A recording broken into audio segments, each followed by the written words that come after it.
जय हिंद दोस्तों, स्वागत है आप सबों का हमारे YouTube चैनल संजित। दोस्तों, आज हम लोग बात करने बीपीएससी के द्वारा जो न्यू वैकेंसी आई है, सहायक शिक्षा विकास पदाधिकारी यानी बीपीएससी एईडी के संबंध। इसका फॉर्म फिलअप परसों यानी कि 27 तारीख से स्टार्ट होने वाला। ये भी एक काफ़ी बढ़िया जॉब प्रोफाइल है और सिलेबस भी BSS 4 से लगभग लगभग मिलता जुलता है। बस जो फर्क आएगा वो क्वेश्चन के लेवल में है। इसका बीपीएससी एईडीओ का क्वेश्चन का लेवल काफ़ी अच्छा होगा किस BSS 4 से। तो अगर हम लोग अपने तैयारी में इसको भी शामिल करते हैं, दोनों का इकट्ठे तैयारी करते हैं, तो एक ही सिलेबस से हमारा दोनों तैयारी हो जाएगा। और जब हम थोड़ा सा अच्छे लेवल का प्रिपरेशन कर लें तो हम लोग काफ़ी कॉन्फिडेंस में आ जाएंगे किसके लिए, BSSC 4 के लिए। इन्हीं सारी बिंदुओं पे हम लोग आज चर्चा करेंगे और कैसे तैयारी करें, रीजनिंग को कैसे इसमें कंप्लीट करें, कौन सा बैच है रीजनिंग के लिए जिससे हमारा एक ही बैच से बीपीएससी एईडी और BSS 4 का दोनों का तैयारी हो जाए। इन सारी बिंदुओं पे हम लोग चर्चा करें। तो सबसे पहले तो हम इस फॉर्म के बारे में थोड़ा सा बात कर लेते हैं। इसमें हम लोग जानेंगे कि इसका सिलेबस क्या है, एग्जाम पैटर्न क्या है, सैलरी क्या है, एज लिमिट क्या है और एलिजिबिलिटी क्या है। ठीक है भाई, तो आइए स्टार्ट करते हैं। सबसे पहले तो आपको ये समझना है, इसमें टोटल 935 सीट के लिए वैकेंसी मांगा गया है, जिसमें 935 में आपका 35% आरक्षण है के लिए, तो फीमेल्स के लिए, बिहार की बेटियों के लिए। और अगर उसमें देखा जाए तो 935 का 35%, हालांकि और भी कुछ सीट जो अदर रिजर्वेशन के लिए, तो 935 में से 35% निकाल दें तो 319 सीट इधर आ जाता है किस, महिलाओं के लिए। ठीक है भाई, क्लियर है। अच्छा, अब अगर इसमें बात किया जाए कैटेगरी वाइज, तो आप देखिए जनरल के लिए टोटल कितना सीट है। तो जनरल के लिए टोटल आपका सीट है 374। और इस 374 में 101 पोस्ट जो है वो फिक्स हो जाएगा किसके लिए, महिलाओं के लिए। उसी तरह आर्थिक रूप से कमजोर यानी कि जनरल के EWS के लिए, यहाँ से आपका ना, यहाँ से जो यहाँ तक है, इस पे सिर्फ बिहार के बच्चे आ पाएंगे। ठीक है ना, क्योंकि ये आपका रिजर्व सीट है भाई बिहारियों के लिए। हालांकि जो आंदोलन किया गया था उसमें भी इसमें भी कुछ रिजर्वेशन का डिमांड किया गया था। आप 10% ही अदर स्टेट वालों को लिए छोड़िए, लेकिन इस वैकेंसी में सरकार ने उस बात को नहीं माना है। तो ये जो सीट है, इस सीट पे आपका, इस सीट पे इसमें से ये हटा दीजिए, इस पे भी बिहार की महिलाएं ही आएंगी, क्या ही आएंगी। इसमें जो सीट है ना, इसमें आपका, आप तो हैं ही, साथ ही साथ अदर स्टेट वाले जो है ना, वो भी इसी पे फाइट कर। ठीक है, तो ये EWS का 93 सीट्स है, इसमें 33 चला जाता है किसके लिए भाई, महिलाओं के लिए। अनुसूचित जाति SC के लिए आपका 150 सीट हुआ, ST के लिए आपका 10 सीट हुआ, अत्यंत पिछड़ा वर्ग और पिछड़ा वर्ग, इसके लिए आपका कितना सीट हो गया, BC के लिए है ना, OBC बोलिए। आपको पता है कि BC 2 कैटेगरी डिवाइड हो जाता है, BC 1 BC 2, उतना सीट है। और पिछड़े वर्ग की महिलाओं को आपको पता है कि 3% एक्स्ट्रा आरक्षण दिया गया है। ठीक है, क्लियर। तो उनके लिए ये सीट हो गया 28 रिजर्व। ठीक है, तो ये टोटल 935 का क्या है, ब्यौरा है, इसमें ध्यान रखें। ये 2 नंबर से लेकर जो 7 नंबर तक है, उसमें सिर्फ बिहार के कैंडिडेट आएंगे। 1 नंबर पे बिहार के कैंडिडेट भी आ सकते हैं, बाहर जो अदर स्टेट वाले हैं उनको भी इसी पे फाइट करना है। अब इसका मतलब ये नहीं हुआ कि सारा सीट अदर स्टेट वाला ही ले जाएगा, इस पे दोनों फाइट करेगा, ये सारा बिहारी भी और यानी हम लोग भी और अदर स्टेट भी। ठीक है भाई, आगे आगे, ठीक है। अब इसमें से 19 सीट जो है, 19 सीट जो है वो स्वतंत्रता सेनानियों के लिए रिजर्व है ना। और जो पीडी में आते हैं, फिजिकल डिस्ट्रिक्ट में जो आते हैं, उनके लिए इतना क्या है, रिजर्व है। यानी दृष्टि बाधित के लिए 10 सीट, ठीक है, मूक बधिर के लिए 9 सीट, चलन दिव्यांगता के लिए 9 सीट, ठीक है, और मनोविकार या बहुदिव्यांग के लिए 9 सीट। तो ये इतना सीट जो है वो रिजर्व है किसके लिए, तो जो शारीरिक रूप से अक्षम है उनके लिए इतना सीट रिजर्व है। उसी 935 और 19 सीट जो है वो रिजर्व है किस, तो स्वतंत्रता सेनानियों के भाई या उनके परिवारों, ठीक है, स्वतंत्रता सेनानियों के परिवारों के लिए। तो स्वतंत्रता सेनानी बचे नहीं, लेकिन उनके पोता पोती नाती नातिन जो है उनके लिए 2% सीट क्या है, आरक्षित, ठीक है। तो ये हो गया सीट। अब यदि इसमें सैलरी की बात की जाए तो इसका ध्यान रखेंगे कि आपका लेवल 5 का जॉब है, का मूल वेतन क्या है, 29,200 है। अब इसका मतलब ये नहीं है कि आपका इन हैंड सैलरी 29,000, आपको आपका मूल वेतन है, के अलावा आपके जो भी कुछ खर्चे हैं, जो कॉन्सेंस है, उसको जोड़कर आपको दिया जाएगा। तो इन हैंड सैलरी आपका 35 आसपास बनेगा, ठीक है। और वेतन में समय समय पर क्या किया जाएगा, विचार भी किया जाएगा, यानी टाइम टू टाइम वेतन भी बढ़ाया जाए है दोस्त, ठीक है। अच्छा ध्यान दीजिए, लेवल 5 का जॉब होने के बाद भी इतना हाई प्रोफाइल जॉब क्यों बना, क्योंकि ये ना काफी पावरफुल जॉब है। इसमें आपका जो वर्क है वो आप 10 पंचायत में जितने भी सरकारी विद्यालय हैं उनके आप हेड होंगे, आप सुपरवाइजर होंगे। उस 10 स्कूल में जो भी गतिविधियां होंगी वो उसका निरीक्षण करना, सारी गतिविधियों को सही से, सारी गतिविधियों का सही से कार्यान्वयन हो रहा है कि नहीं, ये सारा कराना आपकी जिम्मेवारी होगी।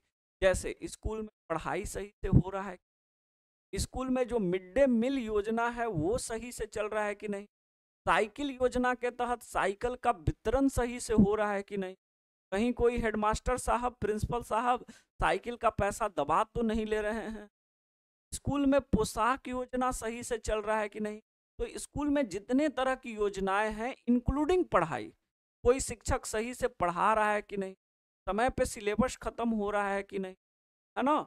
इन सारी चीजों पर आपकी नजर होगी और आपको औचक निरीक्षण करना होगा, आपको फील्ड में घूमना है। ये एक तरह से फील्ड वर्क है। सरकार के द्वारा एक गाड़ी, एक ड्राइवर आपको प्रोवाइड किया जाएगा और आप एकदम ऑफिसर की तरह, है ना, घूमते रहेंगे सारे स्कूल्स में।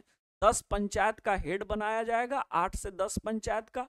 उस 10 पंचायत में जितने भी स्कूल है ना, उन सारे में आपको घूम घूम कर औचक निरीक्षण करना है, प्रिंसिपल से हमेशा टच में रहना है, ये प्रिंसिपल साहब ये काम सही से हो रहा है कि नहीं, है ना, सारे टीचर टाइम पे स्कूल आ रहे हैं कि नहीं, मन से पढ़ा रहे हैं कि नहीं, पोशाक योजना का वितरण सही से हुआ है कि नहीं, समझ रहे हैं।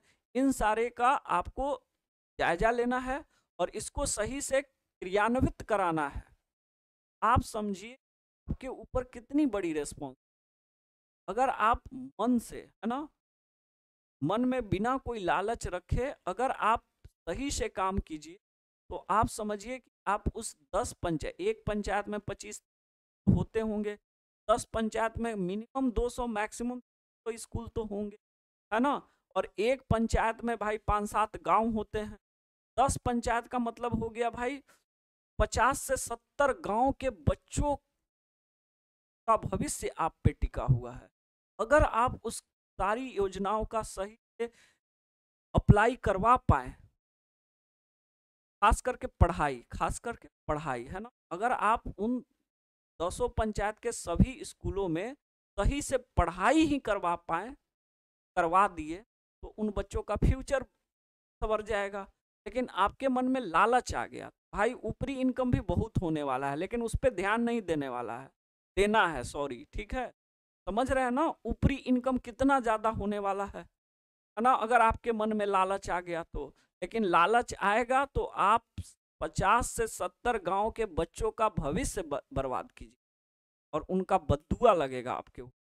तो ये सब काम नहीं करना है, ठीक है, समझ रहे हैं बात को, अच्छे से मन लगा के काम करना है, ठीक है, जॉब लेकर। तो ये समझ लीजिए। शैक्षणिक योग्यता की बात करें, आप किसी भी विश्वविद्यालय से आपके पास ना ग्रेजुएशन की यानी आप ग्रेजुएट होने चाहिए, ठीक है, किसी भी स्ट्रीम में।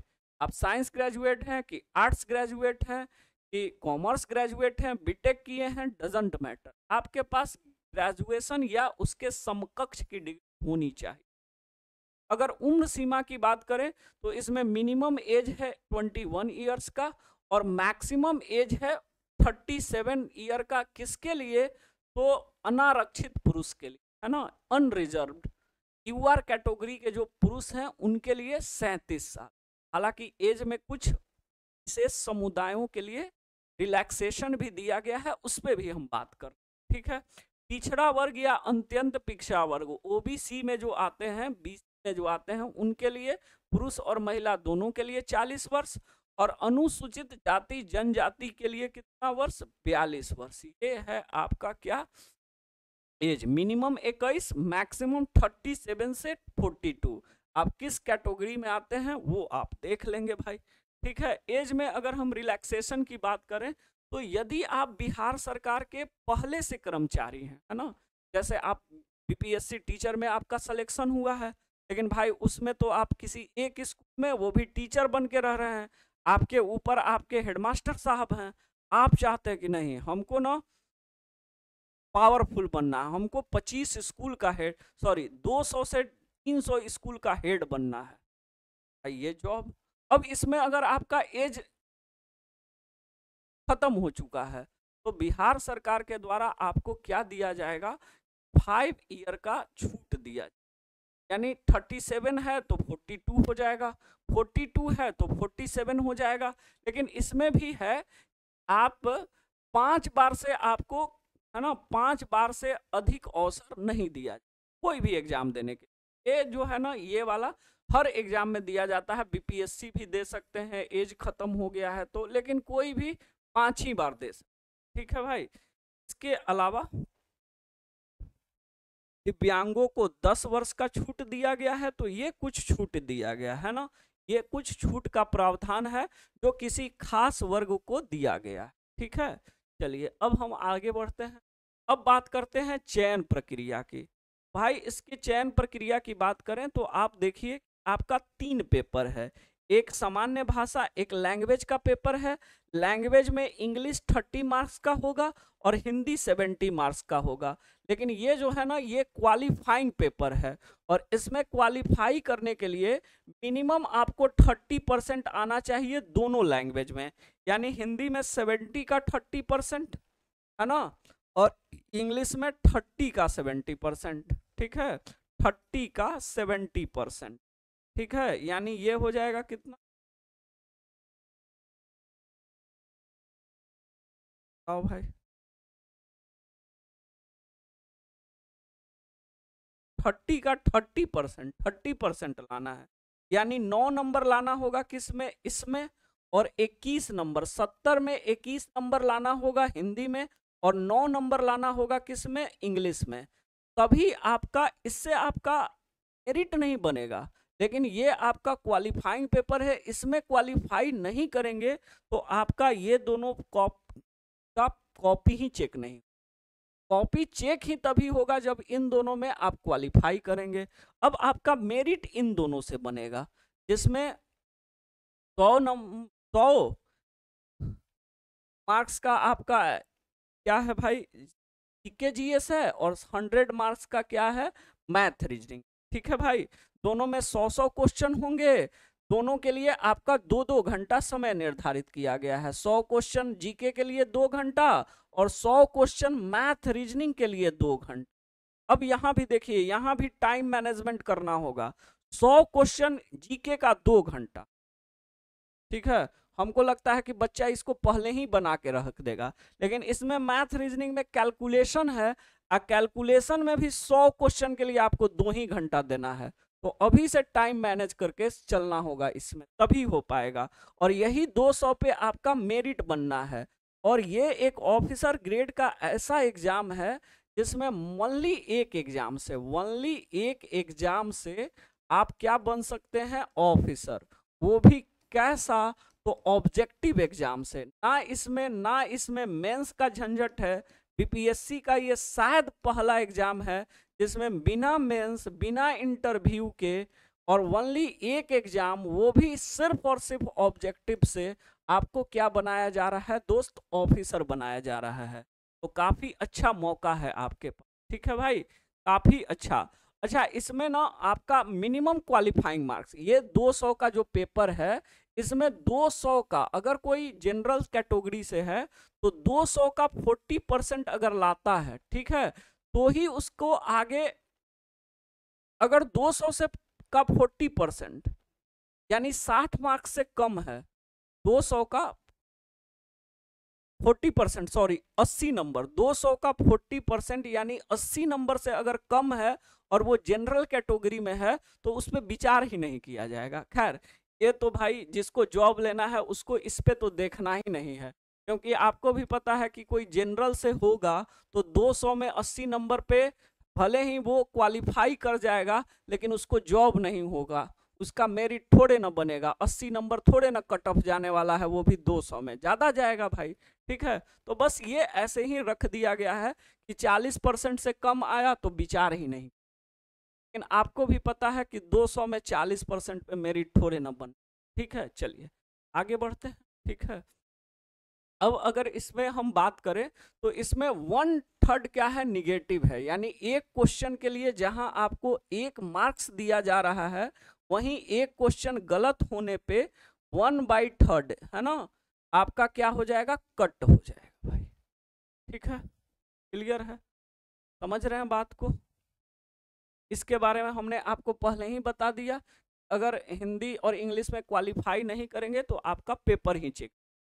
अब ये दिया है समान अध्ययन का सिलेबस, लेकिन भाई ये बस थोड़ा सा बोल दिया है, ठीक ना, है ना। देखिए यहाँ बोल दिया है क्या, भारत का इतिहास तथा बिहार के इतिहास।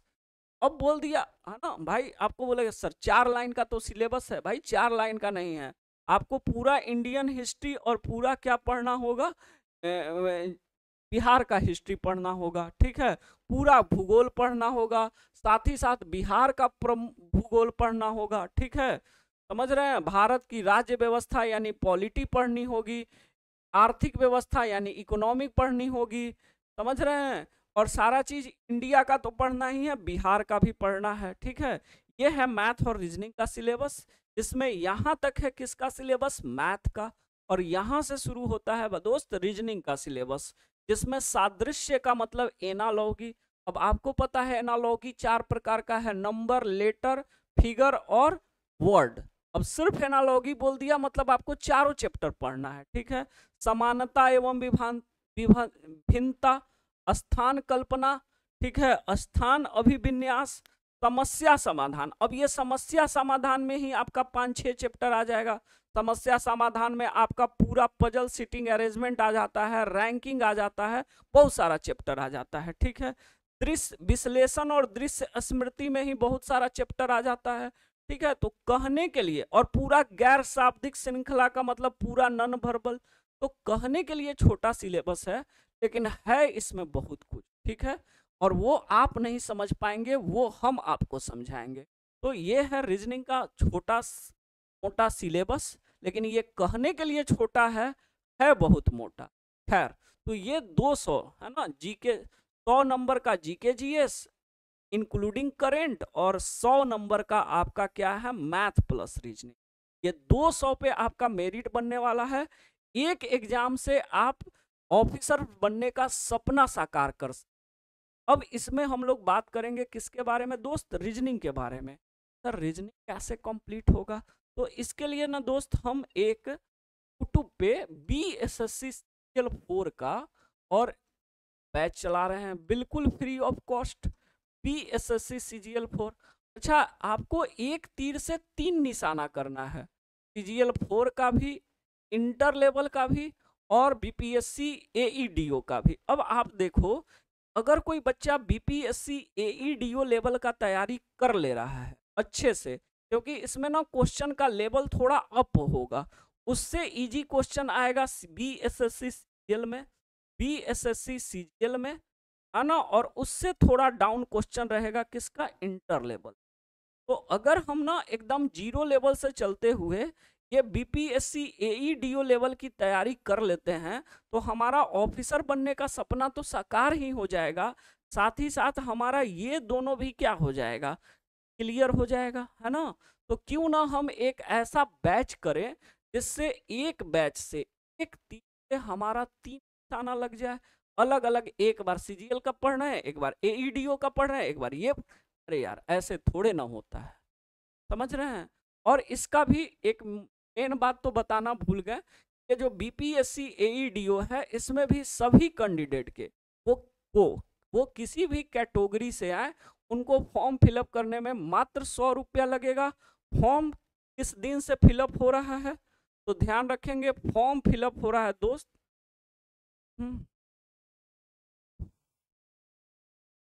फॉर्म फिलअप हो रहा है किससे, किस दिन से, तो ये 27 तारीख से इसका आवेदन मांगा जा रहा है और आवेदन भरने की जो अंतिम तिथि होगी वो 26 सितंबर होगी, ठीक है। अंतिम तिथि स्टार्ट हो रहा है परसों से और अंतिम तिथि होगी, है ना, क्लियर, समझ रहे हैं, ठीक है। और सभी प्रकार को कितना लगेगा, मात्र 100 रुपया लगेगा। मेरिट सिर्फ एक एग्जाम से बनना है, ठीक है, और वो किससे, तो आप जो ऑब्जेक्टिव एग्जाम देंगे लिखित परीक्षा में, उसमें प्राप्त अंकों के आधार पर आपका मेधा सूची क्या करेगा, तैयार होगा, ठीक है भाई, क्लियर है। तो ये मूल बातें थी। मेन बातें हैं क्या, तो सर प्रिपरेशन की। तो हमारा कहना है कि क्यों ना हम लोग एक ही ऐसा बैच करें काफी अच्छे तरीके से, एक ही बैच से हमारा 3 निशाना हो जाए, ठीक है। और उसमें हम लोग शुरुआत कर दिए हैं इस बैच का रीजनिंग का, जिसमें आपको एक भी रुपया खर्च नहीं करना है, बिल्कुल फ्री ऑफ कॉस्ट। आपको यूट्यूब पर एकदम बेहतरीन मटेरियल, बेहतरीन कंटेंट के साथ हम यूट्यूब पे आपको क्लास दे रहे हैं। उसमें एक क्लास हमारा डायरेक्शन हो चुका है, क्योंकि अब उसमें हम बीपीएससी एईडीओ को भी शामिल कर रहे हैं, तो उसमें हम एक सीट और देंगे जिसमें क्वेश्चन का लेवल थोड़ा सा क्या रहेगा, एईडीओ लेवल का रहेगा, ठीक है। कॉन्सेप्ट सारा हमने डील कर दिया है, एक और देंगे सीट, और उसमें अभी एक ही चैप्टर हमारा फिनिश हुआ है, ठीक है। प्लेलिस्ट बना हुआ है दोस्त, तो आप जाकर, अगर अभी तक आपने बैच को ज्वाइन नहीं किया है तो ज्वाइन कर लीजिए। ध्यान रखेंगे ये batch BPSC AEDO, BPSC AEDO plus BSSC CGL 4, BSSC CGL 4 और प्लस इसी में हम इंटर लेवल को भी साबित कर रहे हैं। एक तीर 3 निशाना, इन तीनों को टारगेट करते हुए हम लोग एकदम फाउंडेशन बैच, है ना, कंप्लीट फाउंडेशन बैच रीजनिंग का लेकर आए हैं। कंप्लीट फाउंडेशन बैच, ठीक है, फाउंडेशन बोलिए या टारगेट बोलिए, ठीक है, टारगेट बैच, इसका टाइमिंग है 3 से 4 PM। 4 PM में डेली हमारे साथ लाइव आना नहीं भूलिए। आपको इसमें क्वेश्चन, आपको चैप्टर जो है, हर chapter topic wise, type wise और केस वाइज पढ़ाया जा रहा है। Chapter wise, topic wise, chapter को हम टाइप में बांटे हैं, है ना, सॉरी टॉपिक नहीं, टाइप वाइज, और टाइप को केस में बांटे हैं। और अब आपके मन में आ रहा है कि सर क्वेश्चन का प्रैक्टिस कहाँ से करेंगे, तो दोस्त प्रैक्टिस के लिए भी ना इसमें आपको क्वेश्चन टेलीग्राम पे दिया जा रहा है। प्रैक्टिस के लिए टेलीग्राम पे आपको क्वेश्चन प्रोवाइड कराया जाएगा, ठीक है। टेलीग्राम चैनल का लिंक जो है वो नीचे डिस्क्रिप्शन में दिया हुआ है। टेलीग्राम चैनल का नाम होगा reasoning with Sanjeet, reasoning with Sanjeet दोस्त, इसको आपको ज्वाइन कर लेना है। यहाँ पे आपको मिल जाएगा प्रैक्टिस क्वेश्चन और साथ ही साथ जो हम पढ़ाएंगे उसका बोर्ड पीडीएफ, है ना, बोर्ड पीडीएफ भी टेलीग्राम पे मिल जाएगा। और साथ ही साथ आपका क्वेश्चन प्रैक्टिस के लिए, है ना, पढ़ाने के बाद प्रैक्टिस के लिए क्वेश्चन भी एकदम मस्त मस्त दिया जाएगा। AEDO लेवल का, CGL 4 लेवल का दिया जाएगा। तो इंतजार किस बात की, ठीक है। और इतना गारंटी जरूर देंगे हम, अगर आप कहीं रीजनिंग में पैसे खर्च करके पेड बैच लेते हैं, उसमें भी उतना अच्छे लेवल का क्वालिटी और कंटेंट नहीं मिलेगा जितना हम आपको प्रोवाइड करवाने जा रहे हैं, ठीक है। अगर यकीन नहीं हो तो आप एक तरफ पेड बैच कर लीजिए, या कोई दोस्त आपका पेड बैच कर रहा है तो उसके पेड बैच से हमारा फ्री बैच आप मिलाकर देख लीजिए, पक्का है कि भारी पड़ने वाले हैं, ठीक है। रही बात जो हमने एक चैप्टर डायरेक्शन पढ़ाया है, तो उस समय AEDO की बात नहीं थी, अब AEDO भी हम उसमें जोड़ रहे हैं। तो भाई डायरेक्शन का एक और सीट देंगे, जो धमाकेदार सीट होगा वो पहले आप लोग सॉल्व करेंगे, और फिर उसका सारा क्वेश्चन हम यूट्यूब पर आकर एक करा। कल से उसमें दूसरा चैप्टर हमारा शुरू होने वाला है, तो कल से ही इस बैच को ज्वाइन करना नहीं भूलिए। किस बात का इंतजार कर रहे हैं, परसों से फॉर्म फिलअप हो रहा है, फटाफट फॉर्म फिलअप कीजिए और तैयारी में जुड़ जाइए रीजनिंग विद संजीत सिंह साथ। और रीजनिंग का सारा टेंशन आप मेरे ऊपर छोड़ दीजिए, ठीक है। तो मिलते हैं दोस्त कल के क्लास में रीजनिंग का धमाकेदार सेशन।